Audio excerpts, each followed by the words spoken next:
जी हाँ, ये देश मेरा है, बल्कि देश हमारा है, जिसमें दरिया नहीं बल्कि ये एक रोड है। आप ये ना समझे कि किसी दरिया या समंदर या किसी सैलाब या किसी ऐसी जगह पे खड़ा हूँ।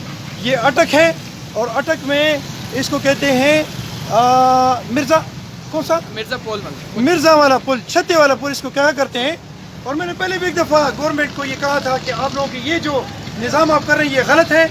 यहाँ पे पानी खड़ा होगा और आवाम पर तकलीफ होगी और नुकसान होगा, लेकिन आपकी इंजीनियरिंग, आपकी डिग्रियों, आपकी यूनिवर्सिटियों और आपकी सरों की कारकर्दगी को अस्सलाम वालेकुम व रहमतुल्लाह, जिंदाबाद, आफरीन, अस्सलाम वालेकुम।